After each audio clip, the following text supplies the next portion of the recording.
Yan po yung butterfly shape na organ natin na nandun sa leeg po natin. Dito sa harap. Anterior. No? So, just below the Adam's apple, kung lalaki na. Siyempre, pag babae, walang Adam's apple, di ba? Kasi kung babae ka, may nakapakang Adam's apple, questionin mo, baka babae mo. So, usually sa babae yun. No? So, it's between may left, may right. Nakakapit siya doon sa ating trachea, itong ating lalamunan na matigas. Nakahakap siya ng gano'n. Na may dugsungan sa gitna.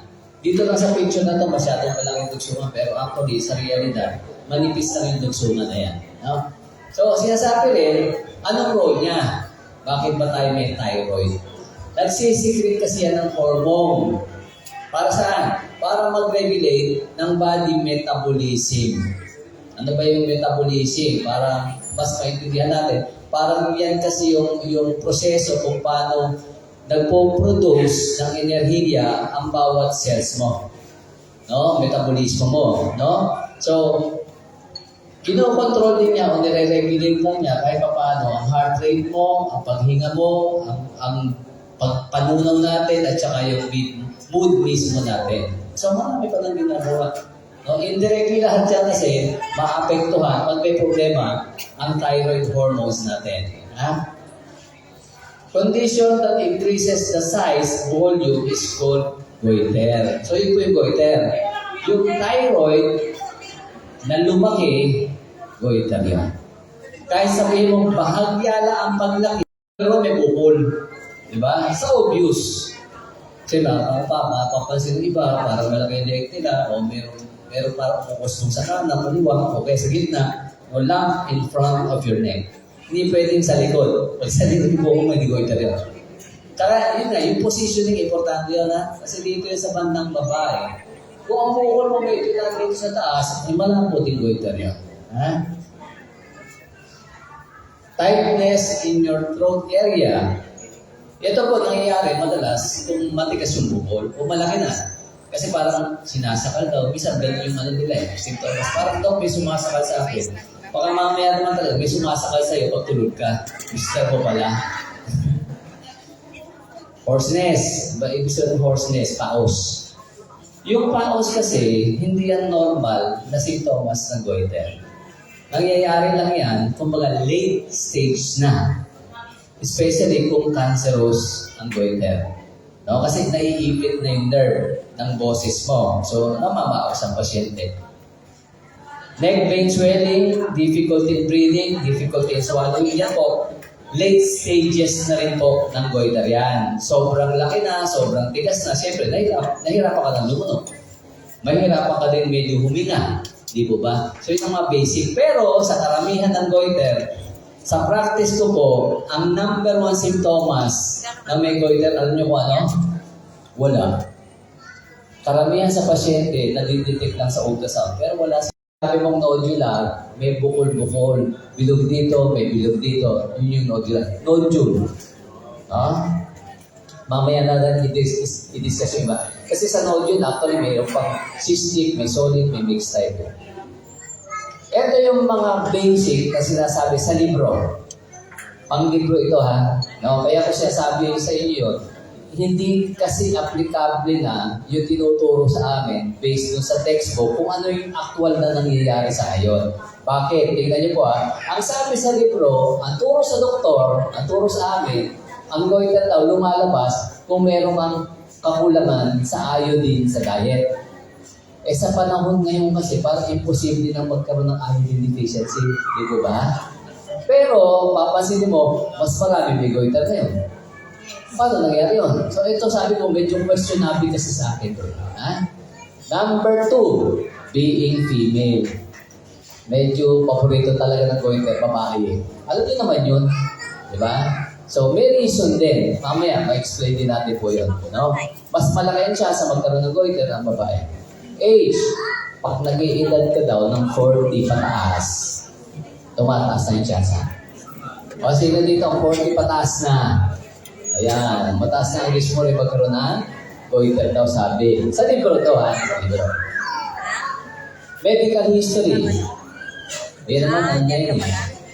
Kumbaga, nasabi nga nila na pagka meron lahi, lalabas din sa'yo. Pero hindi yan general rule. Hindi automatic na ang nanay mo may goiter, ikaw din magkakagoiter, ha? Ito yung, kumbaga sa updating, base ko ito sa clinical practice ko, sa pagkiklinik ko for more than 20 years at paggagamot ng goiter. Ito kasi kinukonsider ako. Ewan ko sa kanila, ibang doktor, kung hindi nila napapansin. Kasi nga, sabi ko, iodine deficiency, corrected naman na yun, matagal ng panahon eh. Diba? Medical history, ang dami kong pasyente, wala naman pong history ng goiter ang pamilya, pero may goiter. Karamihan nga ang babata eh.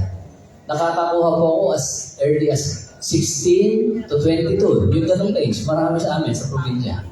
No? So nagtataka ako nung araw, bakit gano'n?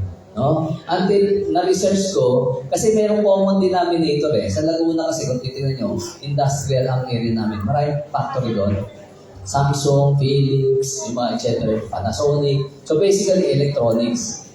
Marami ako naging pasyente na bata na may goiter galing sa electronic companies. Walang history yun, ang babata. Namisa, sinasabi nga sa akin, Dok, sa linya nga namin, 3 kami. So basically, may problema sa lugar. Di ba ba? So ang electronics kasi, marami o mataas ang exposure ng mga empleyado saan? Heavy metals.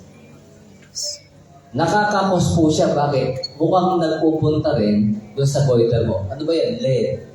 No? Yung mercury, cadmium, yung mga ginagamit nilang chemical, mga metal, paggagawa ng electronics. So kaya minsan, ina-advise ko, kung doon talaga sila tatrapaho, hindi ko pwede sabihin, mag-resign ka na dyan. Kasi bakit po? Source ng income eh. Mahirap. Kasi yun ang problema sa Pilipinas eh. Ang tingin ko, karamihan ng semiconductor, tulad ng Samsung, Philips, na andito sa atin. Ang point ko, bakit wala kasi doon? Una, pura ang labor sa atin. Isa yan eh. Isang factor. Pangalawa, alam nilang delikado. Kaya ayaw nila doon. Bakit? Kasi sa bansa nila, pwedeng i-demanda ng empleyado ang company. Sa Pilipinas, wala tayong pakialam basta may sweldo.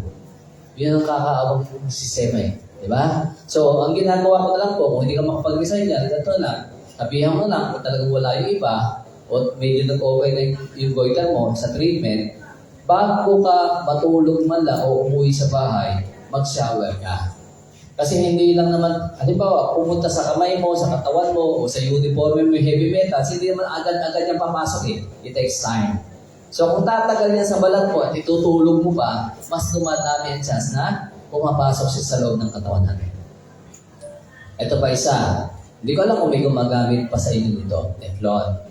No, yung Teflon coated na cookware, yung panluto. No? Kasi may chemical po yung plastic na coating niyan.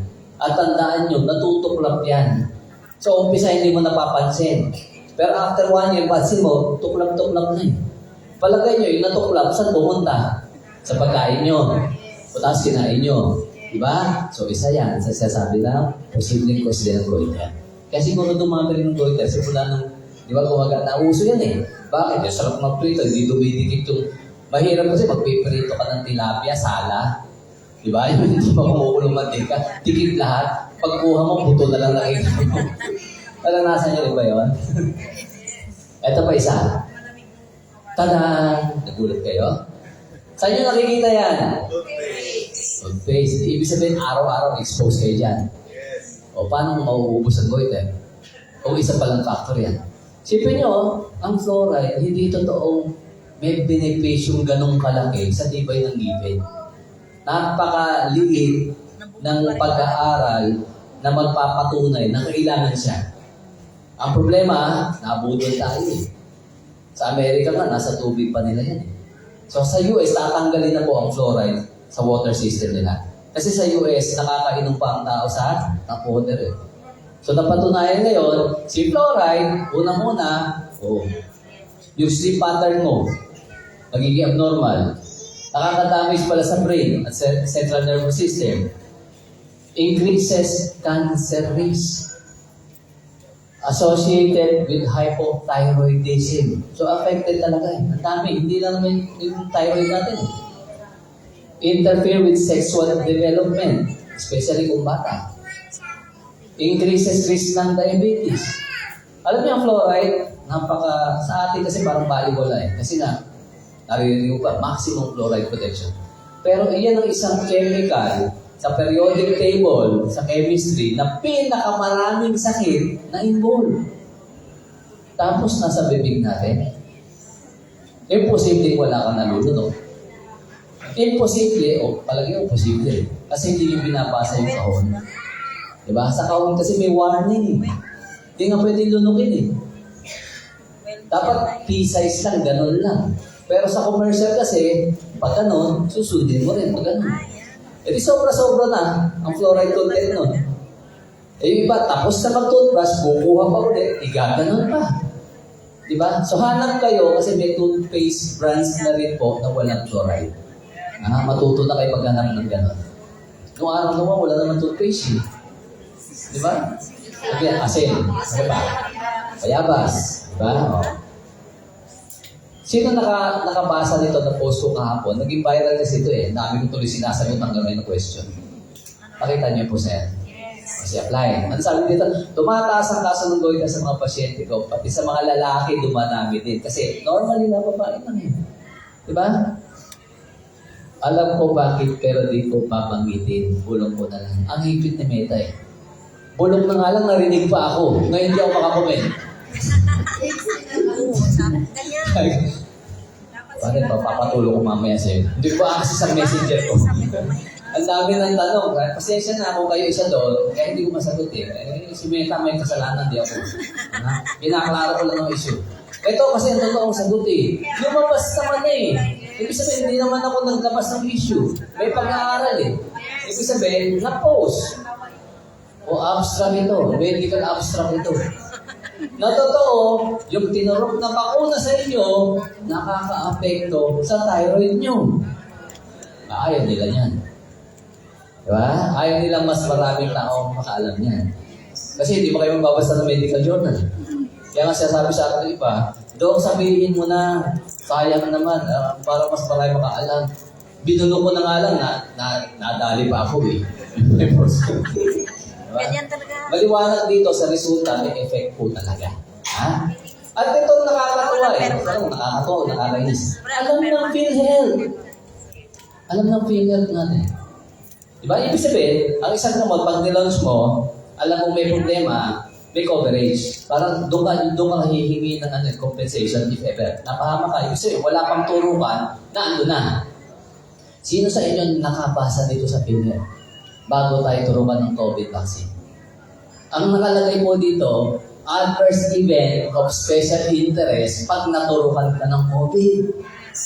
Meron ba dito sa shortlist na ito nakasama ang thyroid mo?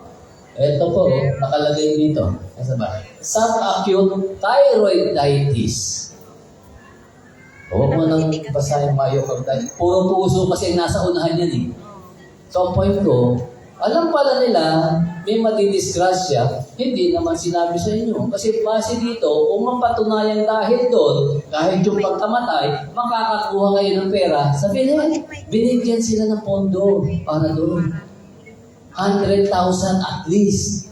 Eh, namatay na nga lang, wala pa nakuha. Kawawa naman. Di ba? So, yun ang problema. Kaya siguro yung sinabi sa inyo, parang kukuhanin. Sila na kumuha, binigay sa ayuda, ano? Nalinti ka talaga ng Pilipinas. So, eto pansin niyo po Pag sinabi mong problema kasi sa goiter, hindi yan strictly problema lang ng leeg mo. Bakit? Involved din yung isang organ sa brain at isa pa sa development o paggawa ng T4, yung liver mo. So, hindi lang pala siya. Ibig sabihin may cycle yan, may circle. Diba? Kasi ang stimulation nito, ito yung thyroid mo. Ang main purpose niya is gumawa ng dalawang hormone eh. Actually, isa lang pala eh, no? Madalas, naririnig mo yan sa mga doktor, T3, T4, FT3, FT4. Yan yung hormone na nanggagaling sa thyroid gland mo. Yan ang main purpose niya, gagawa siya niyan. So, ano gagawin nito? Kaya T3, T4 yan, pansinin mo, bilang yun o iodine. Yung iodine yung kulay green. Pag sinabing T3, 3 lang. Pag T4, siyempre 4, hindi 5, no? 1, 2, 3, 4. Ang active form, yung ginagamit talaga ng cells nyo, T3. Ang ginagawa ng thyroid nyo, T4. So, eto, kailangan gawin mong ganito para magamit. Babawasan ng isa. Saan minabawasan? Dito ba? Hindi po. Sa atay nyo na yun. So, damay ang atay nyo, no? Sa paggawa ng T3, T4. Ha? So, kung halimbawa po may problema at kulang ang production ng T4, may senyales galing sa utak mo. Nasasabihin, hoy, gumising ka, kulang ang ginagawa mo, dagdagan mo. So, lalakas ang production. Pag sobrang taas naman, dapat sasabihin naman yan, may feedback yan sa brain, tigilan mo na. Bakit? Sobra na ang gawa. Para mailagay ka doon sa normal. Yan ang body natin eh. Kaya di ba may laboratory tayo, madalas nakikita normal limit o yung normal range. So, paano nagagawa ng katawan mo yun? Ang tawag doon, feedback loop. Alam ng sistema mo pag sobra na, ihinto na. Pag marami na. Pag kulang, itataas niya. Ba, ang ganda ng pagkakagawa sa atin. Meron talagang check and balances, no? So, ito ang problema pagka merong abnormality yung T3, T4. Kanina pinag-usapan natin, ang thyroid, pag may abnormality, lumaki o may bukol, ang tawag po doon, goiter. Ito naman po, yung T3, T4. Pwede wala kang goiter, pero may ganito kang problema. Pwede yun, ha? So meaning, pag mababa ang T3, T4 mo, kasi sabi nga kanina, kadalasan po ang goiter, walang nararamdaman ng pasyente. Not unless may problema ka dito sa dalawang ito. Bakit? Metabolismo eh. Meaning, pag mababa daw pala ang T3, T4 mo, tingnan mo ha, hypothyroidism. Hypo is under eh, mababa. Diba? So, ano yun? Dry ang buhok. Kasi kapapatuyo lang daw bagong digo. Kaya dry. Ito, alam niyo yung dry hair, diba? Parang dito tuyo. Kulang sa oil. Puffy ang face. Slow ang heartbeat. Tingnan nyo, slow heartbeat, may weight gain, may constipation, medyo malutong yung kuko, nagkaka-arthritis, namigin, depression, dry skin fatigue. Ito lahat na to, kung titignan mo, ay senyales din na mababa ang metabolismo ng isang tao. Kasi ang keyword kanina, di ba? Metabolismo. Pag mababa ang metabolismo mo, mabagal ka mag-burn ng fuel, ng gasolina, kung baga sa sasakyan, ano yung sa gasolina, di ba? Silinyador. Siyempre, pag hypo, konti ganun lang. So, anong nangyayari? Mabagal lahat. Hindi mabilis kasi ang tapak mo, banayad lang. Kaya mabagal din ang heartbeat mo. Dahil mabagal ang metabolismo mo, mabagal ang burning mo ng fuel, hindi mo nasusunog lahat ng kinain mo, ano mangyayari sa limbang nyo? Tataba ka. Sabi yun, mamamaga ka. Lalaki daw ang body weight. Tataas. Siyempre, kahit yung dumi mo, siyempre, babagal dito ka nyo eh. Magpo-constipate ka. No? So, nangyayari din yun, bakit lamigin? Kasi nga, mababa din ang activity ng muscles mo. So, yan ang tandaan nyo. Basta hypo, ang isang pasyente, usually, medyo overweight yan. Lamigin yan. No? Tapos, medyo mabagal ang heartbeat niya. Pero ganun naman din eh. Memory loss kasi, pati menstruation. No? Medyo heavy ang menstrual period niya. No? Yun ang hindi ko maintindihan. Bakit yung menstruation parang hyper, heavy. No? Tapos, minsan masasakit ang muscles daw. Pag sinabi niya ng hyper, mataas. So, ibig sabihin, kabalik ka rin lang nung halos. Pag hyper ka kasi, hair loss naman. Hindi lang dry, naglalagas talaga. Kasi hyper nga eh, even yung follicles mo, mabilis mag-produce, nalalagnat na agad. Kasi may, di ba, ang buhok natin may cycle, okay na siya malalagas eh. Bibilis din yun. Kaya, nagkakaroon mo ng hair loss. Ano pa? Bulging na, ito yung typical na sasabi, lumuluwa ang mata. Toxic goiter yun. Oh. May hyperthyroidism yun. Sweating. Laging pawis yan. Rapid ang heartbeat, weight loss, regular gas. Ano yung yun? Utot ng utot. No? Soft numbness, sleeping difficulties, heat intolerance, infertility, etc. etc. Lahat ito kasi nakabase na mataas naman ang metabolismo. Di ba yung kanina mababa? So pag mataas ang metabolismo, mabilis ka mag-burn ng fuel sa gasolina, nakatulong na yung hapak sa gas mo. Ibig sabihin, mabilis ang heartbeat mo. Dahil mabilis ang heartbeat mo, active ang muscles mo, mag-weight loss ka. Bakit common ang weight loss sa may toxicoid? Kasi nga, binaburn mo ang energy mo kahit hindi mo kailangan. Hindi mo napapansin, kasi hindi napapansin ng mga may toxicoid, para ka nag-exercise niyan na hindi mo alam 24/7. Yung muscles mo active, hindi mo lang nararamdaman. Kaya pag yan, tinest ng doktor, pinaganon yan, gumaganon yan, no? Nanginginig. Sila yung madaling hapuin pag umakyat ng hagdan, pagod ka agad. Bakit? Kasi nga, too much energy eh.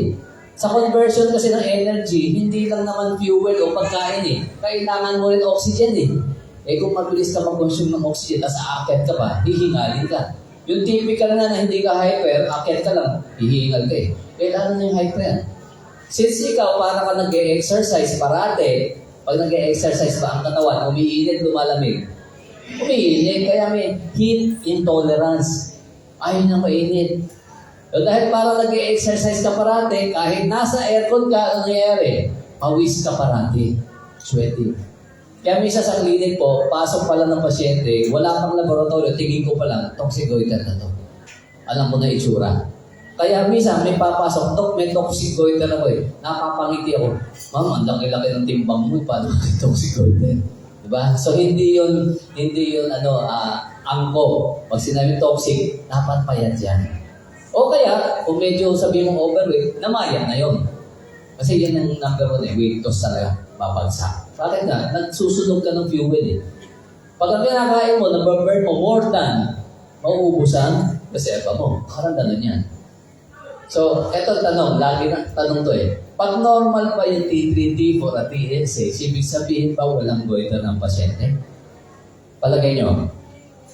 Yung hormone, T3, T4, kasi madalas yan eh, may present sa akin. Dok, ito yung laboratory mo sa dugo eh. Normal naman eh. Ibig sabihin, wala kang goiter. Hindi po. Ang sasabihin lang kasi nito ay kung hyper o hypo ka. Pwede kasi tingnan nyo pwede kang may goiter na mataas ang T3, T4 mo.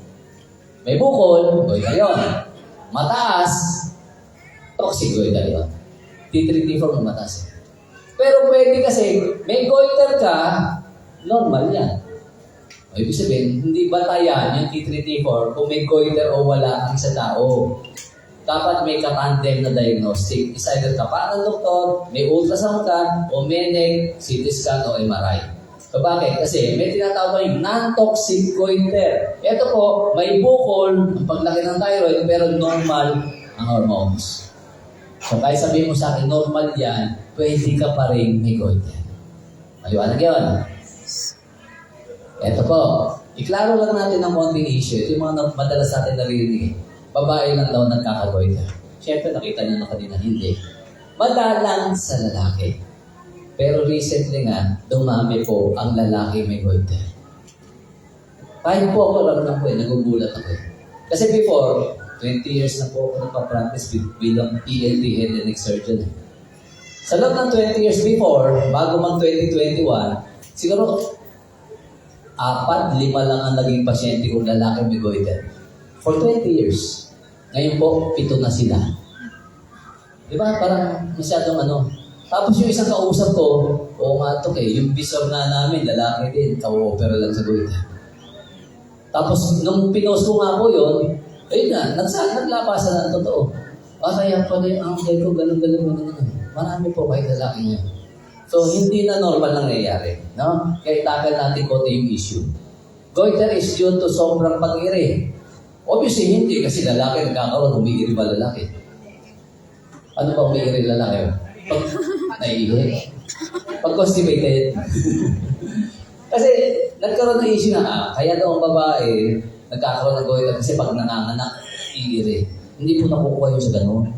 Kahit yung pagbubuhan ng mabigat, hindi po nakakagoiter. Nakakaluslos, oo, pero hindi nakakagoiter. Para iniisip nyo kasi pag iiri ka, lolobo leeg mo. Leeg mo lolobo pero hindi thyroid. Ha? Kaya lang po, bakit babae madalas? Kasi naman natanong, bakit ba babae madalas? Kasi tandaan nyo po, ang babae nabubuntis. Ang thyroid nagpo-produce ng hormone na kailangan ng katawan nyo, which is T3 and T4. Nung nagbuntis ka, siyempre may pangalawa sa loob mo. Ang bata, habang nag-uumpisa, walang thyroid gland pa. Pero kailangan din yan T3, T4. Kanino siya hihingi? Hindi sa'yo. So magsisignal ang brain mo na yung level mo na normal, kulang. Sasabihin niya, kulang, may nangihingi, magdagdag ka pa. So para magdagdag ng production, medyo lalaki. Yun to compensate. Kaya lang, ang problema, pag lumabas na yung bata, minsan yung karamihan, ay naglumiin. Na-fix na sa gano'n. Walang pinag-iwanan po sa factory, pag mahina production, cut. Pero pag lumakas, nagdadagdag. Ganun lang din naman yan. Ito pa isa. Ang goiter daw po ba ay nakukuha sa pagkain ng repolyo at saka root crops? Palagay niyo ba? Lagi ko narinig yan. Dok, bawal mo sa akin yung cabbages o saka yung mga root crops, kamote, diba? Yung mga balingoy, no? May pag-aaral po na yung dalawang yan, meron talagang goitrogenic component. Ibig sabihin, posible. Kaya lang, yung ibang doktor kasi, kinuha yung context na yun na pwedeng makagoiter. Hindi inalam gano'ng karami. Sasabihin lang, may goiter ako, bawal sa akin. Minsan napapansin ko, pag mga fiesta, usually, birthday, may pansit, tatanggalin yung repolyo. Ay ko, bakit? May goiter ako ito, bawal sa akin. Sino sabi? Kasi nung sinasabihan ako, bago graduate ko ako, nagpa-practice ako, sabihin sa akin, pasyente, di ba po bawal sa akin yung repolyo? Nagulat ako, sino sabi? Yung doktor ko dati. Siyempre, nag-research ako kasi bakit? Hindi ko alam yun Sabi ko, baka absent ako ng tinuro yun. Okay, hindi ko alam. Hanap ako ng hanap, wala akong makita. Until sa style, nakita kayo isang parang study doon. Ang sinasabi doon, yung amount. Ibig sabihin, bago ka magka-goiter sa kakain mo ng cabbages o ng repolyo, at least 2 ulong repolyo, araw-araw. Kaya nyo? May baboy lang kaya ko ba ng ganun marami? So, tandaan nyo, yung amount ang magpapagoiter. Kasi isipin mo papiliin ka. Ang cabbage po kasi, kung iiwasan nyo, sayang naman. Bakit? Ang cabbage may phytochemical, panlaban sa breast cancer. O mamili kayo, goiter, breast cancer.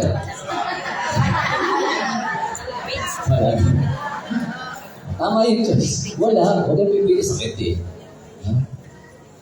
Ang usual test, pag nagpapunta tayo sa doktor, siyempre, examination. Tapos yung dugo, T3, T4, TSH. Sa iba, pwede naman mag-imaging. Ito kasi imaging dito, naka-picture dyan, that's CT scan or MRI. Pero sa Pilipinas, hindi yan applicable. Masyadong mahal So basically dito, pinapagawa namin, ultrasound lang, which is cheaper. Sa ultrasound lang kasi makukuha mo na yung mga proper information No? Ito namang radioactive iodine uptake. Ito special procedure na to. Kung halimbawa, iniisip ng doktor na baka thyroid cancer. Yun na po yun. Noong time na gagawin ito. No? So, ang examination kasi, kung papansin niyo, wala ba to dito? Hindi lang kasi ano? Ito yung normal na thyroid gland natin. Nakaakap yan pa ganoon. So, typical position ng doktor pag nag-examine sa likod talaga, kakapain yung leg na ganito, ipipisa dito sa baba. Tapos, medyo nakagano ng konti, sasabihin ng doktor nyo, lunok. So, lulunok ka ng laway. Yun ang problema. Minsan, Dok, hindi ko makalunok Ang pilitin mo, lulunok ng laway So, ang kagandahan kasi minsan, kahit hindi ka doktor, kung halimbawa obvious na may bukol, nakikita mo may bukol dito, di ganun mo lang yung leeg mo Ganun mo, tapos sumarap ka sa salamin, sabihin mo sa salamin mo, lunok. Pansinin mo yung bukol, lunok. Pag lumunok ka at nakita mo pumangat siya, lamang-lamang, 99% goiter. Kasi ang ibang bukol, halimbawa hindi siya goiter, nandito may bukol ka. Pag lumunok ka, hindi yung gagalaw, nandun lang siya. Bakit po? Kasi nakakapit siya dito. Dikit. Meaning, pag lumunok ka, automatic kasi tumataas to eh. Tataas din siya. So, sa kamay ng doktor, nararamdaman namin yung gumaganon yun. Kaya, ganito ang positioning namin. Pero sabi ko sa iyo, kung obvious yung bukol, kita mo naman, tingnan mo sa salamin, pwede yun. Ha? Lunok ka, umangat, pwede yun. Positioning din, pasin mo, left and right, middle. Usually, nasa baba talaga siya. Sabi ko, kung nandito, hindi yan goiter. Posible pa na minsan nangyayari, nandito, sa gitna dito. Gitna.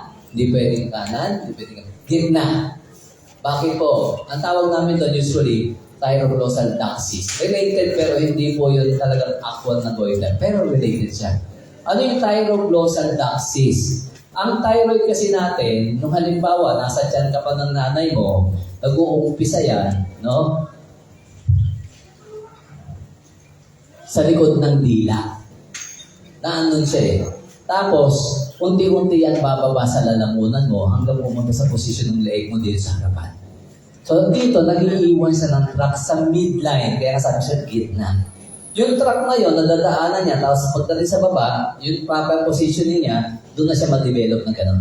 Kakapit na siya. Sa ibang tao kasi, yung simula dito pababa, yung track na yon, supposed to be magsasara yon.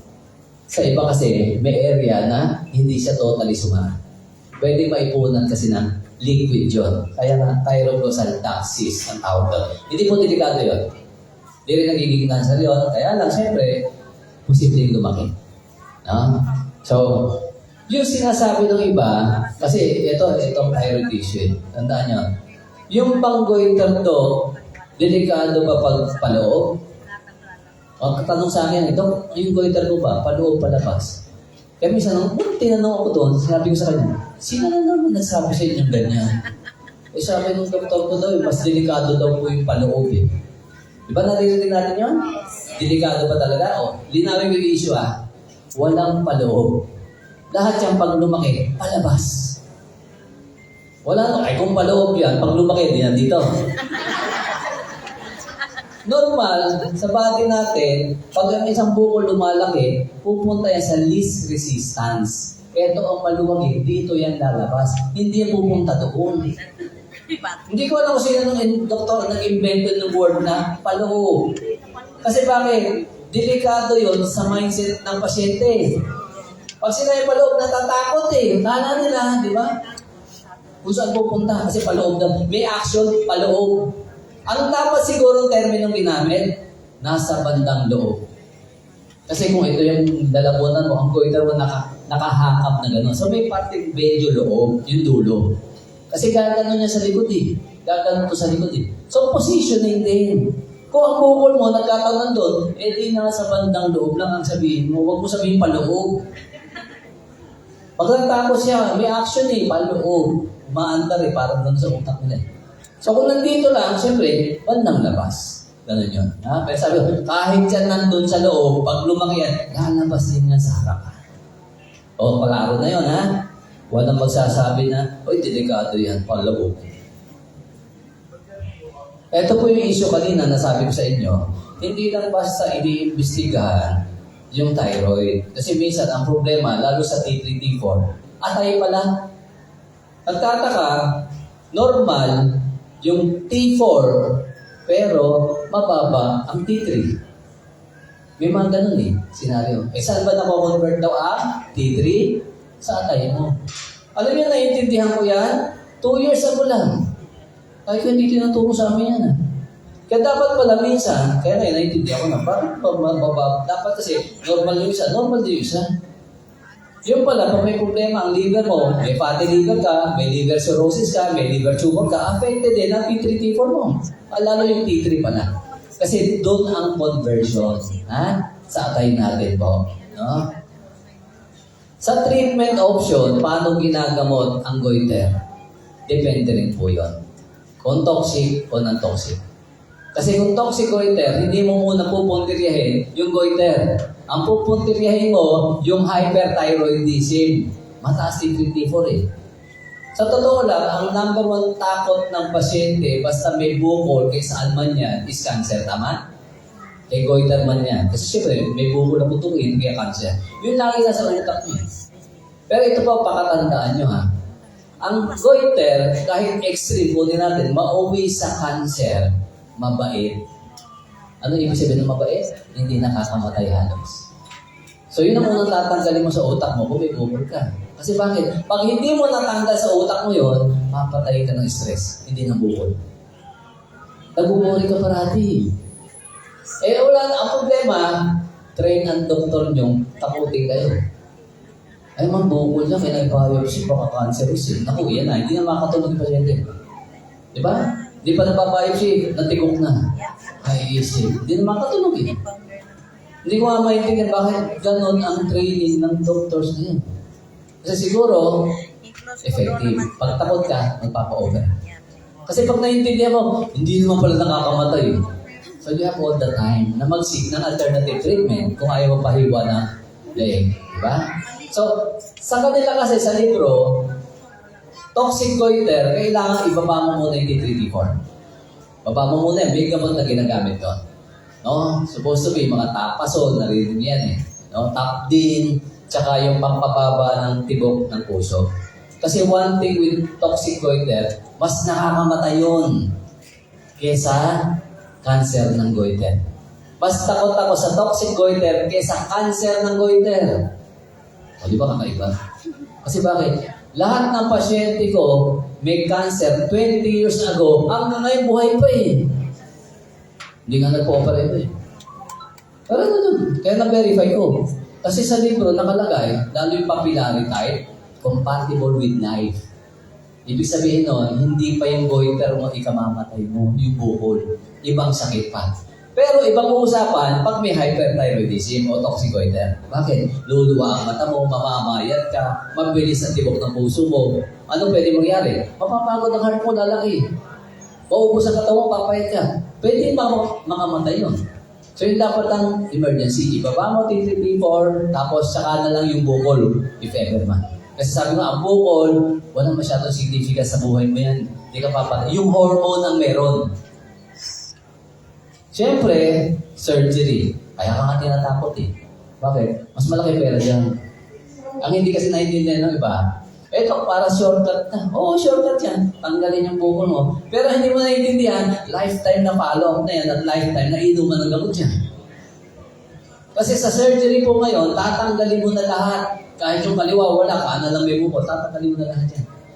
So meaning, tinanggal ang buong thyroid mo, wala ka ng T3T4. Eh, kailangan mo yun. Hindi pwedeng wala ang tao nun. Kasi pag wala nun, eh lalo ka nag-hypo. Habang buhay ka ng may hypothyroidism. Habang buhay ka ng mag-maintain ng gamot para doon. Tanungin kita, okay na wala ang bukol mo. Wala ka ng sakit? Meron. Ano? Hypothyroidism naman. Isang sakit mo, pinalitan lang ng ibang sakit.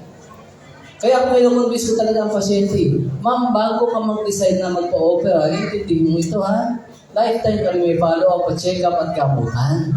Eh karamihan sa kanila, na-opera na ng iba, nag-follow-up sa akin. Hindi naman daw sinabi yun.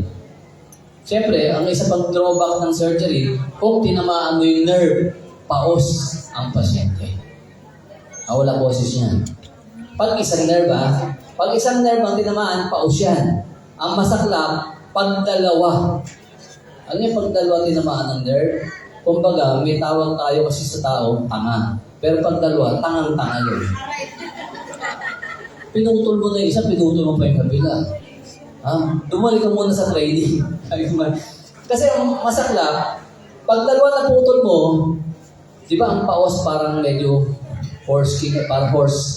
parang malago nga eh. Ganun. Pero mas dalawa kasi, ganun. Eh, paano mo lalaki yan? Ang pangit ng poses mo. Gigit na kasi siya eh. Pag dalawa tinamaan eh. Titinis ang poses mo. Wala, hindi maganda. Kasi minsan, hindi lang matiis boses. Kasi kung sobrang kipot, nahirap akong huminga. So, operahan mo na naman yung tatanggalin mo isang vocal cord para lang lumabas yung hangin doon. So, yun yung mga drawback kasi ng surgery, ha? Kaya nasabi mo nga, kung competitive naman yung siruhano at magaling naman, marunong, okay lang. Kung gusto mo. Ito pa. Ito yung isang treatment na sabi, Dok, wala bang iinuming gamot lang? Actually, meron. Pero hindi sa lahat ng cases applicable ito. Ang tawag namin doon, radioactive iodine update. Radiation yan. Kaya lang, hindi yan yung typical na radiation na parang tututok sa makina. Ilalagay nila sa capsule form o kaya ilalagay sa pagkain, nagiinumin mo sa tubig. Lalagyan nila ng radioactive iodine. Yung iodine mismo ang magbibigay ng radiation. Kasi tandaan nyo anything na may iodine, pag kinain mo yan sa pagkain mo, ang unang pupuntahan yan, thyroid mo. Kasi sila number 1 may kailangan nun. Bakit kailangan yung iodine? D3, T4. Remember, yung 4 na green, iodine yun eh. So, kailangan niyo kukunin. Siya ang pangunahing kukuha ng iodine sa katawan mo. So, ibig sabihin, kung yung bukol mo kumukuha ng iodine at cancer yun, papatay ng radiation. Anong drawback nito? Kahit yung normal, kukuha din. Lamang-lamang, mas kukuha yun, normal yun. Ibig sabihin, ang radioactive iodine, hindi rin specific. Tatamaan din ng normal cells. So, ano nangyayari? Mag-hypo ka pa rin habang buhay. So, yan ang drawback, ha? Na minsan, hindi pinapaliwanag kasi ng doktor. Pero nasa sa inyo naman yan, choices nyo. At least, maliwanag sa atin. Ha? Na ganun pala yan. Sa akin kasi, ito po no? Hanggang maaari, nilalagay ko sila sa natural options. Kasi bakit? Naintindihan mo na kasi kung paano magiging buhay ng karamihang inoperahan. Yung iba, hindi naman pinalala na umukay. Happy ka, wala kang bukol, kaya lang, tayo nararamdaman. So, hindi ka pa rin totally magaling. Nadidepress pa rin sila. Kung pasyente mo nadidepress, di lalo na ako madidepress. Lagi ka na lang, ba't ganito? Ano nangyari? Di ba? Wala na akong magagawa, tanggal na Kaya kung mali, kung gusto mo pa-opera, supi, sa iba ka na lang. Kasi sa akin magdadadrama yan pagka nagka-problema Di ba? Kaya ngayong huli, nang pinadala ko sa sabi nyo, laki ng problema. Hindi makatulog daw, hindi maintindihan mo anong nararamdaman. No? Sabi ko, anong klaseng buhay yun? Ang ganda-ganda ka, may bukol ka, pero yun lang naman nararamdaman, bukol. Walang problema. Nung tinanggal, ano kung maraming nararamdaman? Hindi worth it Dapat titibangin talaga natin lahat ng procedure na pwedeng gawin sa'yo. Sa natural complementary therapy kasi, ito madalas sinasabi ko. Kasi, bakit ka nagka-goiter? Yun ang muna dapat. Ang tawag dyan, root cause medicine. May pinagmulan. Hanapin mo muna, baka pwedeng i-correct doon bago umayos ang sistema. Ito, number 1 sinasabi ko ang thyroid natin, search din yan, may pangangailangan. Lahat ng parte ng katawan natin, may pangangailangan, sustansya. So ito po, hatiin natin sa dalawa, optimize and minimize. Pag sinabi niyo optimize, kailangan. Kailangan. Ano number 1 dito? Protein intake at proper digestion. Ibig sabihin, kailangan mo ng proteina. Kasi yung T3, T4 ay partly protein. Iodine plus protein yun So kung mababa ang protein intake mo, hindi ka rin makakagawa ng tamang T3, T4. So kailangan natin. Basic naman yan. Karne, itlog, proteina pa rin naman yan. Ayaw mo ng karne, soya. Ayan, bahala ka. May problema rin sa soya. No? So, bakit kailangan na-involve dito digestion? Kasi ang proteina, hindi na-digest kung mababa acid nyo. So, problema yan sa mga taong naka-maintain yung pampababa ng acid kasi may reflux. No? Malaki problema sa kanila. Issue yun. Iodine. Ayan, Dok. Wala akong problema dyan. Bakit? Kahit Sicilian may iodine salt Diba? Masin nyo, kahit Sicilian. Madalas po, iodine salt. Ito ang problema. Hindi po advisable ang iodine salt. Tigilan nyo na ang iodine salt. Sa palagay ko po, mas pinarami pa niya ang goiter. Bakit? Unang-una, iodine salt, natural ba yan? Hindi. Anything na hindi natural, pinasok mo sa sistema mo, magkakaproblema yan. So, balik na kayo sa regular salt, sea salt, rock salt, Himalayan salt, Celtic salt, hindi tayo pumunta. Kailangan daw ng iodine salt ng iodine ng katawan natin Kunin mo ang iodine kung saan nilagay ng Diyos. Basic yun natin. Nasaan? Talbos ng kamote, isa. O, di ba? Natural yun. Paano yung anak mo? Ayaw kumain ng gulay. Vita plus na magaling. Hindi po, doon muna tayo. Talbos na kamote pa lang tayo. No? Ayaw kumain. tandaan nyo, para matest mo kung may iodine, sa laboratory kasi, ang test namin dyan, yung iodine, idadrop mo saan? Sa starchy solution. Pag nilagay mo sa starch, ano magiging kulay? Kulay ube. Violet. At di ba pansin nyo? Pag nag-ano kayo sa kanin ng talbos, yung kanin mismo may violet. Alam niyo, pag nag-violet yung kanin na yun ang unahin yung bigay sa anak nyo kasi may iodine na yun. Yun. May reaction na eh. Ibig sabihin, nag-react yung iodine sa starch ng kanin. Ha? Saan pa kukunin ang iodine? Seafoods. Yun naman talaga. Seafoods naman talaga dapat na. Iron is kailangan din. Basically, lahat ng sistema natin, lahat ng sistema ng iron. Iron, kung ayaw mo ng meat pa rin ang best source. Sad to say, kung kayo vegetarian, pwede naman ng spinach. Kaya lang, compare yung absorption ng iron nito dito, mas malaking mataas yung absorption ng iron galing sa meat. Kasi ang best form ng iron para sa tao, heme iron. Hindi yung sa multivitamins mo ng elemental iron. Literal yun, bakal. Pinapakain sa inyo. Ha? Kaya minsan pansin nyo, kaya sa mga junk food na may iron, durugin nyo ng todo. Tapos kumuha ka ng malakas sa magnet, mamaya may maiiwan doon itim-itim na gumagalaw. Yun yun. Iron nga, di ba? Zinc. O, kailangan din ng zinc, ng thyroid natin. So, ang zinc kasi usually, sasabi nila, yung talaba. Kaya na siyempre, hindi mo lahat kumakain yan. Sa akin po, ang best source, naturally, ng zinc, ito po. Ano yan? Buto ng kalabasa. Malaking benefit kasi nun eh. Ngayon naman nakikita yung nakakabili, talog na nga kung tamad ka eh. Diba? Meron yun, nakapak na gano'n. At least isang gano'n, araw-araw pwede na yun. Ha? Lalo kung lalaki kayo, may additional benefit yun. Kasi bakit po? Malaki din ang role niya para hindi lumaki ang prostate niyo. Ito pa, kailangan natin ng vitamin A din sa thyroid natin. Na? Vitamin A, pwede yung carrots. Okay, liver. Ito po, selenium. Bukod sa iodine, ang number 2 kailangan talaga ng thyroid nyo, selenium. Ito po is Brazil nut, imported, wala sa atin. Huwag nyo nang hanapin kung meron ng mahal. Sa SNR, minsan. No? Dito ka na lang, sardinas. Diba? At taka pa niya, sardinas ko hindi tabas. May selenium pala. Ayan, kailangan yun. Ha? Masyado lang kung di mo na isang sardinas. Huwag daw kakain kasi tataas ang uric acid. Actually, mas maraming benepisyo kaysa ang sardinas. May omega-3 yan. No? Minimize. Pag sinabi minimize, hanggang maaari wala. Avoid. Fluoride, o binanggit ko na kanina. So, toothpaste, yun number ang pinapaano ko sa pasyente ko. Tanggalin lahat ang source ng fluoride. Hanap pa ng toothpaste na walang fluoride. Usually, ang madaling hanapin sa market, Dentist Plus White. Medyo mahal nga lang po yun kasi made in Switzerland yun. Yung sa local brand, alam ko, Cy White, medyo mahirap lang hanapin. Kasi hindi pa tayo ready. Siyempre, kung hindi pa masyadong alam ng tao, ang hinahanap pa rin, maximum fluoride. Eh, maximum sakit din kayo doon. Ha? Ang chlorine, delikado rin. So, ibig sabihin, nasa ng chlorine? Tubig sa gripo, swimming pool. So, yung pagbababad mo sa swimming pool, lately kasi na yan, ang pools kasi ang taas ng chlorine content pag naglalagay sila. Bakit? Eh, sayang yung tubig, kaysa magpalit ulit, di ba? Pamatay ihi, sabi, nalagay nila. No? Kahit sa showering mo, kung matagal ka, kasi nag-absorb ang balat natin. Tandaan niyo, chlorine is gas. Naiinhale mo yan, papasok yan. No? Ito pa isa, bromine. Ang bromine kasi madalas nasaan? Harina. Kasi ang harina nasaan? Tinapay. Bawas. Pero napapansin nyo, may mga tasty bread na ngayon nakasulat, di ba? Bromate free.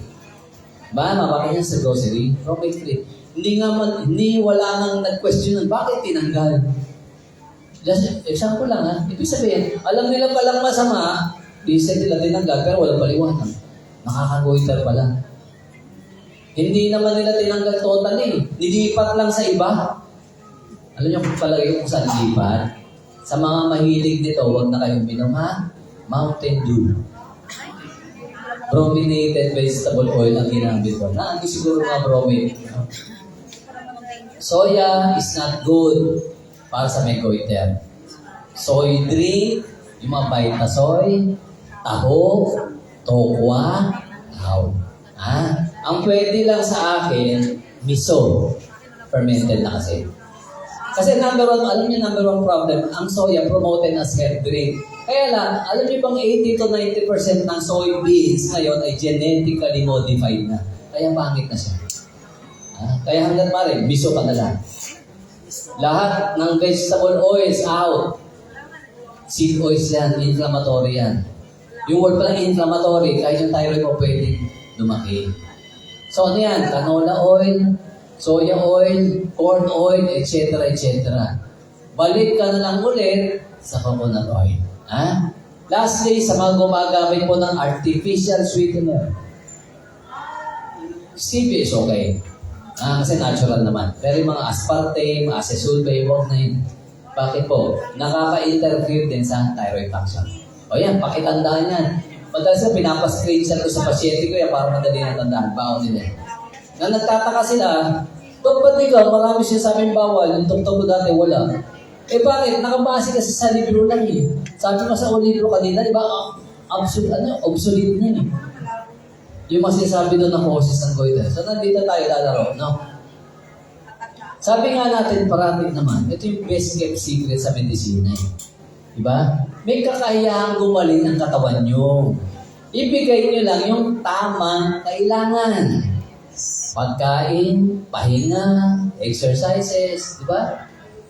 Kasi bakit? Ito lang naman yun eh. Nakakasakit ka kasi hindi ka na kumakain ng totoong pagkain. Tama, mali? Tama. O tingnan nyo sabi dito. Proper nutrition is the only way to rejuvenate a sick body. It cannot be done pharmacologically. Madalas hindi nabanggit yun. Kung ikaw ay diabetiko, hindi kayo naging diabetiko dahil kulang ka ng metformin. Tama? So, hindi makukorek ng metformin. Ang makakakorek lang noon, dahil naging diabetiko ka, wrong choices ng food. Itama mo, pagkain mo. Yan lang makakakorek dyan. Kaya nga, pag ikaw pupunta sa doktor, sasabihin siya, hindi nagagaling yan ha. Pero ang gamot mo, maintenance.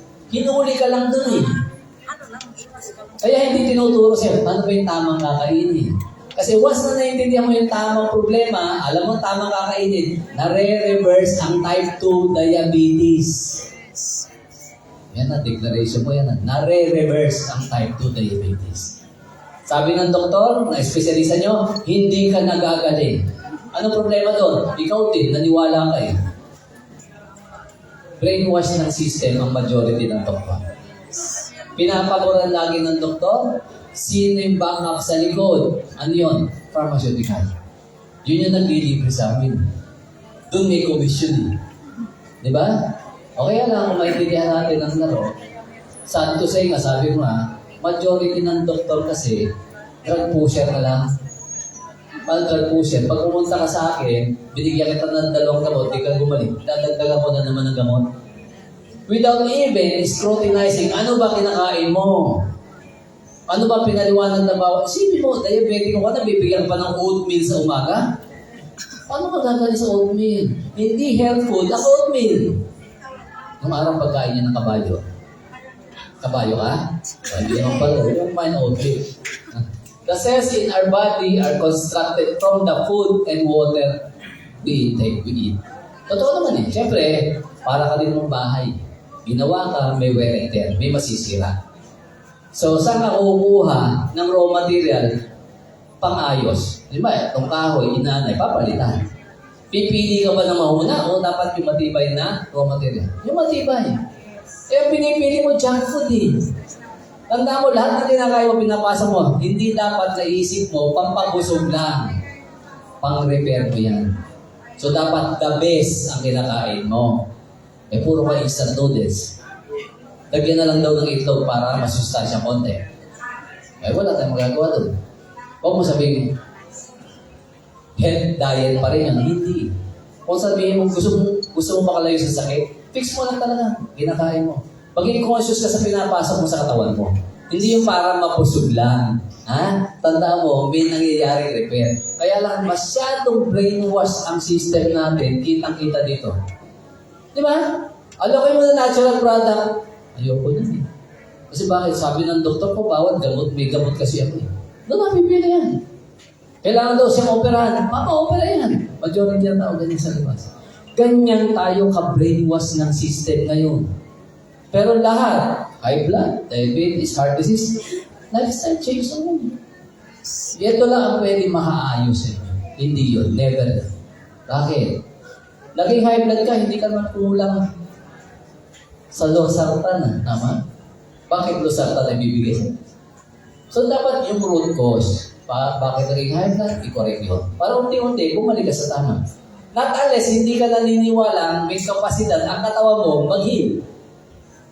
The fact na buhay ka na eh. Ibig sabihin, may healing capacity ka ba?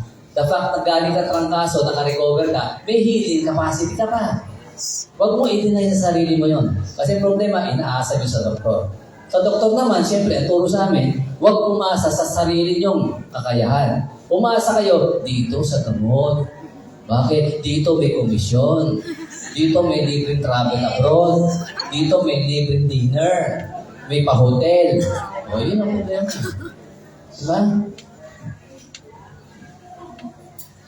Yung kanina, lagyan natin ng solusyon. Kasi sabi nga natin, yung pinost ko, dumadami ang guhit at may sanalakan. Bakit? Nalang yung bakit? Bakuna sa COVID. So, anong problem? Ito nakikita na, lumalabas naman na. Lahat ng sinasabi ko sa inyo nung araw, lumalabas na ngayon. Hindi man nila mahuhutin, lalabas at lalabas at lalabas. May isa pa nga kahapon lang eh. Binigyan talaga kayo ng cancer nung bakuna. Sipin mo yun. Tinitignan ngayon kung natauhan na kayo o hindi. Bakit? Nagluluto na naman ng pandemic ngayon. Nabalita nyo, Singapore daw, Hong Kong daw, Macau daw, dumadami na naman. Tapos kanina nireport, huwag daw mabahala. Mababa pa sa atin. Ang problema na daw, wala tayong booster. Ayan, yun naman yun eh. Nahuli nyo. Kasi bakit? Pinupwesa na naman silang bumili. Eh siyempre, ikaw naman, pag bibili ka, hindi mo pera, may komisyon ka, may bibili ka talaga. Kailangan lang ng justification. Kunyari, tataas ulit ang kaso. Para bumili. Bakit? May naghahanap eh. Bakit? Meron pa rin mga utong-utong pipila eh. Ano yun ang issue? Nagkakamatay na ang tao. Nagkakakanser na ang tao. Ang babata na stroke. Ang babata na nagkakaroon ng heart attack. Pipila ka pa rin. Lumalabas na ang issues sa mainstream. Sa US lalo na. Kitang-kita na yung problema. So, ang problem is yung spike protein ng bakuna. Kasi naiintindihan na eh. Meron science ngayon na tawag spikeology. Anong ginagawa ng spike protein na ginagawa ng tinurok sa'yo? O para maintindihan nyo ha, ang mRNA vaccine, hindi yan bakuna. Gene therapy yan kung tatawagin dapat na tama. Bakit? Hindi naman kasi virus ang tinurok sa inyo eh. Di ba ang usual na bakuna, pinatay na virus, mahinang virus, tuturok sa inyo. Ang mRNA is programa. Uutusan yung katawan mo, gumawa ng spike protein. Ikaw ang gagawa ng kalaban. Ang tanong, asan yung switch off? Wala. So, ibig sabihin, araw-araw ka nagpuproduce ng spike protein, araw-araw ka may kalaban. Umpisa konti, hindi mo maramdaman. Habang tumatagal, may timetable pa nga daw eh. 3 to 5 years labasan ang sakit ng tao. Na yun. Ikaw ba nagtataka? Sunod-sunod na artista na matay? Yes. Kasi yun eh. Kaya lang, tulog pa rin. Hindi ko po sila, alam niyo yun. Ayaw lang sabihin sa'yo. Ito na yung time. Sabi ko, kung hindi mo agapan, ang problema sa spike protein, baka madali ka. Kasi parang Russian roll eh. Ang point ko is, hindi naman daw lahat ng batches meron. Kung baga, tinurok sa'yo, wala naman pala, di okay, libre ka. Eh, paano malalaman kung okay ka? Hindi rin eh. So, dapat may spike protein detox na tinatawag. Ito po ang protocol na ginawa nila Dr. Peter Macalo sa US. Tandaan nyo ha, yung binabanggit ko sa inyo, less than 1% ng doktor sa buong mundo nakakaintindi lang eh. Pinahalan lang naman ako na makahalubilo ko sila eh. Na pag ina-apply ko sa pasyente ko, nakikita ko nag-i-improve talaga. So talagang malaki chance na spike protein sa katawan niya ang problema. Ang spike protein, hindi natin nadi-dissolve. Hindi mo na ilalabas. So, naiipon lang. Kung saan siya pupunta, doon ang simptomas. Pumunta sa thyroid mo, magkakagoiter ka. Pumunta sa tenga mo, may vertigo ka. O kaya kung marami ka napapansin, ba't ang dami may vertigo? Gawa ng bakuna pa rin. Hearing loss, ear infection, na iba na ang laro sa tenga. Heart attack, kahit sa bata, bakit? Eh, pumupunta sa heart, kumakabit sa heart. Kumakabit sa lining ng ugat mo. Pag pumutok, aneurysm, stroke. Kaya pabata na stroke ngayon eh. Kahapon na isang pasyente ko sabi, Dok, kasi simula nung tinurukan ako, tumaas na BP ko, hanggang hindi ako mababa. Hirap na hirap sila mababa eh. Sabi ko, spike protein yan. You start with spike protein detox. Yung detox kasi nila Peter Macalo sa US, medyo hindi available sa atin. So ito yung basic adaptation para mas madali kayo maka-adapt. As much as possible, lahat ng kakilala nyo na naturukan, lalo Pfizer, Moderna, no? Lahat ng mRNA gawin ito. Dagdag sa katawan ang consumption ng turmeric. Turmeric tea, luyang dilaw. Umaga, hapon, taasa lang naman eh. Lagyan mo ng lemon, kalamansi, lagyan mo yung dalandan ng vitamins, okay lang din, bahala ka. Basta meron kang turmeric daily. Hindi lang naman para sa spike protein. Alam naman natin, ang luyang dilaw, maraming benefit talaga. Ayaw mo talaga ng lasa ng luyang dilaw? Yung gout-out natin, may turmeric yun. Pwede yun, totoo. Ano pa dinadagdag namin dito? Kasi basically, turmeric, sa laro kasi ng spike protein, anti-inflammatory. Kasi yung number 1 ginagawa ng spike protein sa katawan mo, kung saan siya didikit, mamamaga. Eh kung puso mo yan, myocarditis. Kaya doon sa PhilHealth, napansin nyo, puro puso yung muna doon eh. Myocarditis, pericarditis. Puro itis. Kasama din doon ang nephritis. Kaya ang dami ng dialysis bigla ngayon. Pero media, ano sinabi? Kakakain nyo daw ng junk food. Kasama talaga yung junk food. Pero bigla kasi ang spike eh. Dinadivert nila ang issue para yun ang pagbintangan nyo. Pero meron silang tinatago na totoong nagpangat eh. No? Next, bukod sa anti-inflammatory ang turmeric, pinya. Sa US, bromelain tablet o capsule ang ginagamit nila. Wala nun sa atin. Ang bromelain galing na sa pinya. Consume ng pineapple 2 times at least a week. Di pwedeng daily, magsusugat ang bibig mo dyan. Tandaan nyo, ang pineapple, di ba? Known naman yan doon sa bromelain na enzyme. Ang bromelain is anti-protein. Nebe-breakdown niya ang protein niya eh. So bukod sa nakakatulong sa digestion, lalo pag marami kinain karne, pero tandaan nyo, kagandahan ng bromelain, anti-protein, ang spike is a protein. Nakaka-dissolve siya ng spike protein. So, pangontra kung marami kay spike protein. Panahon pa ng Delta, alam ko na yan. Wala pang bakuna. Bakit? Ayaw nilang lumabas yan. Pinost ko yan sa FB ko dati, 30 days ang suspension ko sa mabait na meta. Dahil lang sa pinya na pinost ko, tapos katabi product natin. Kinabukasan, wala na, hindi na ako makareact sa bunto. 30 days. Kasi nakita ko yung research eh, pwede talaga siyang lumaban kahit sa viruses na corona. So meaning, may first aid eh. O sabi mo, kahit mayroon talaga, kung totoo lang mayroon ng COVID again, pinya lang, solve ka na eh. Eh madali hanapin sa atin yung pineapple eh. Pero dapat fresh ha, hindi pwede dilata. Hindi rin pwedeng yung juice na regular sa supermarket. Kasi concentrated doon ng sugar eh. Kung gusto nyo, yung pineapple natin, pwede, lalim natin lang, okay na. Ito pa, kailangan mong greens. Pag sabi natin greens, gulay. Diba? So yan, moringa, mustard, kale, spinach, kulitis, daon ng sili, pechay, kangkong, water spinach, sweet potato leaves, salbo sa kamot. Ito, kung dami-dami naman, hirap hanapin. E di, ito na lang kung hanapin mo. Madali. So, pwede turmeric, pineapple, vitamin. Ganun madali. At least save ka sa potential na pwedeng, di ba, kung ano man lalabas na next episode na sakit nyo. Eh, mahal daw. Mahal may stroke. Mahal ma-bypass. Di ba ba? Mahal ma-dialysis. Hindi, walang comparison eh.